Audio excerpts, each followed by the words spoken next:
कल्पना गर्नुहोस् रातको लगभग 12 बजिसकेको छ। एउटा 11 वर्षको दुब्लो थाकेको केटा म्याकडोनाल्ड्सको पछाडिको ढोकामा चुपचाप उभिएको छ। उसको पेट भोकले पोलिरहेको छ, तर खल्तीमा एउटा बर्गर किन्ने पैसा पनि छैन। ऊ आशा र निराशाको बीचमा उभिएको छ। केही बेरपछि एउटा महिला कर्मचारी ढोका बाहिरबाट निस्कन्छन्। वरिपरि कसैले नदेखेको सुनिश्चित गर्छिन् र चुपचाप एउटा बर्गर उसको हातमा राखिदिन्छन्।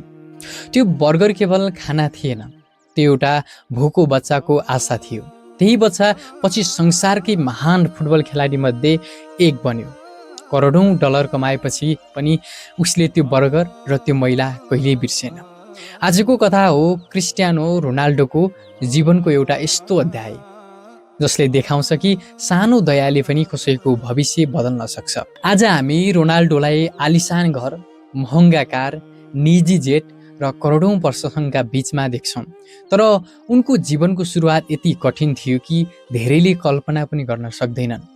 पोर्चुगलको मडेइरामा रहेको एउटा सानो टिनको छानो भएको घरमा उनको जन्म भयो।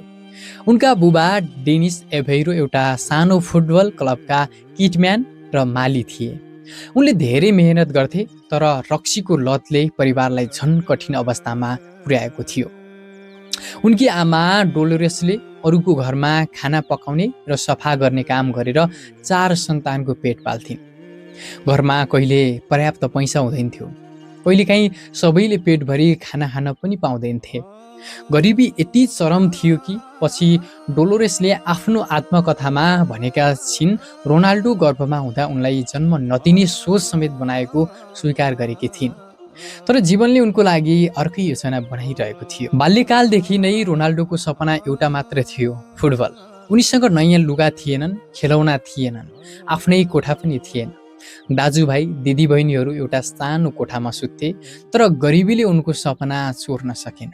केवल 11 वर्षको उमेरमा उनले आफ्नो परिवार छोडेर लिस्बन जाने निर्णय गरे, जहाँ स्पोर्टिङ सिपीको एकाडेमी प्रशिक्षण गर्ने अवसर पाएका थिए।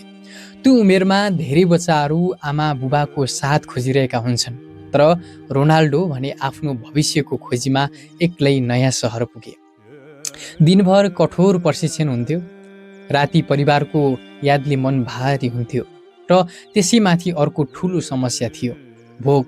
एकाडेमीको खाना पर्याप्त हुँदैन थियो र अतिरिक्त खाना किन्ने पैसा उनीहरूसँग थिएन। त्यसैले धेरै रात उनी र उनका केही साथीहरू एकाडेमी नजिकै रहेको म्याकडोनाल्ड्सको पछाडिको ढोकासम्म पुग्थे। उनीहरू कसैसँग पैसा माग्न गएका थिएनन्, उनीहरू केवल यति आशा गर्थे कि सायद आज केही खाना बाँकी होला। त्यहाँ काम गर्ने 3 जना महिला कर्मचारीहरूले ती दुब्ला भोका बच्चाहरूलाई दिनदिनै देख्थे। कम्पनीको नियमअनुसार बाँकी रहेको खाना फाल्नुपर्ने थियो, कसैलाई दिन पाइँदैन थियो, तर कहिलेकाहीँ मानवता नियमभन्दा ठुलो हुन्छ।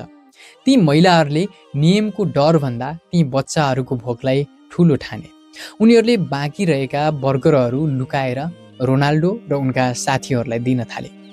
ती दयालु महिलामध्ये एक थिइन् एड्ना काल्डास। एड्ना आफै पनि धनी महिला भने थिइनन्। उनी म्याकडोनाल्ड्समा सामान्य तलबमा काम गर्ने एक साधारण कर्मचारी थिइन्। उनको आफ्नै जीवनमा पनि सङ्घर्ष कम थिएन, तर उनको मनमा असाधारण करुणा थियो। उनी सोच्थिन्, यो खाना फाल्नुभन्दा एउटा भोको बच्चालाई दिनु धेरै राम्रो। उनले त्यो बेला कहिले कल्पना पनि गरेकी थिइनन् कि आफूले खाना खुवाइरहेको त्यो दुब्लो पातलो केटा एक दिन विश्वको फुटबलको सबैभन्दा ठुलो नाम बन्नेछ।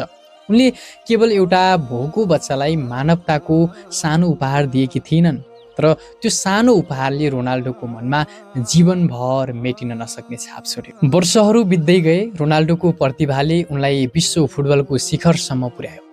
उनले Manchester United, real Madrid, Juventus र पोर्चुगल राष्ट्रिय टोलीबाट विश्वभरि कीर्तिमान बनाए। पैसा, प्रसिद्ध र सम्मान सबै उनको खुट्टा पनि आए। तर संसार जितेपछि पनि उनले आफ्नो कठिन समयमा साथ दिने ती महिलाहरूलाई बिर्सेनन्।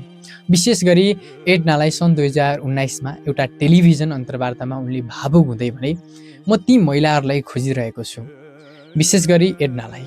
म उनलाई मेरो घरमा डिनर गराउन चाहन्छु र सङ्कटको बेला गरेको त्यो सहयोगको लागि धन्यवाद भन्न चाहन्छु। रोनाल्डोको यो अपिल संसारभर फैलियो। धेरै समयपछि एड्ना काल्डास मिडियाको सम्पर्कमा आइन्। उनले पुराना दिनहरू सम्झिँदै भनिन्, हो ती बच्चाहरू राति आउँथे, हामी उनीहरूलाई बाँकी रहेका बर्गर दिन्थ्यौँ। आज उसले मलाई सम्झिरहेको देख्दा मलाई अत्यन्तै गर्व लागेको छ। अन्तत रोनाल्डो र एड्नाको भेट भयो। रोनाल्डोले उनलाई अङ्कमाल गरे, सम्मानपूर्वक धन्यवाद दिए र सपरिवार डिनरमा आमन्त्रित गरे। त्यो दृश्यले संसारलाई एउटा ठुलो पाठ दियो। साँचो महानता केवल सफलतामा होइन, आफ्नो सङ्घर्षका दिनहरू र आफूलाई सहयोग गर्ने मानिसहरूलाई सम्झिनु पनि हुन्छ। यो कथा फुटबलको मात्र कथा होइन, यो मानवताको कथा हो। एड्नाले करोडौँ रुपियाँ खर्च गरेकी थिइनन्, उनले केवल फालिन लागेको एउटा बर्गर दिएकी थिइन्। तर कहिलेकाहीँ सानो दयाले कसैको जीवनमा विशाल परिवर्तन ल्याउँछ। रोनाल्डोले संसार जिते, तर उनले आफ्नो बाल्यकालको भोग मेटाउने ती दयालु हातहरू कहिल्यै बिर्सेनन्। त्यसैले उनी केवल महान फुटबल खेलाडी मात्र होइन, कृतज्ञता र विनम्रताको उदाहरण पनि बने। सायद यही कारणले करोडौँ मानिसको लागि क्रिस्टियानो रोनाल्डो केवल मैदानका गड मात्र होइनन्, जीवनका पनि एक साँचो महानायक हुन्। जस्तो दर्शकबिन आजको भिडियोमा यति नै। आजको भिडियो तपाईँलाई कस्तो लाग्यो? जस्तो लाग्यो त्यस्तै तलको कमेन्ट बक्समा आफ्नो विचार लेख्नुहोला। साथै आजको भिडियोको विषयवस्तु मन परेको भए लाइक, कमेन्ट र सब्सक्राइब गर्न नभुल्नुहोला। आजको भिडियोमा यति नै। भोलि फेरि अर्को शानदार भिडियो लिएर तपाईँहरूको माझमा उपस्थित हुने नै छु। त्यतिन्जेलसम्मको लागि म विनोद केसी पुरी बिदा हुन्छु। नमस्कार, जय देश, जय नेपाल।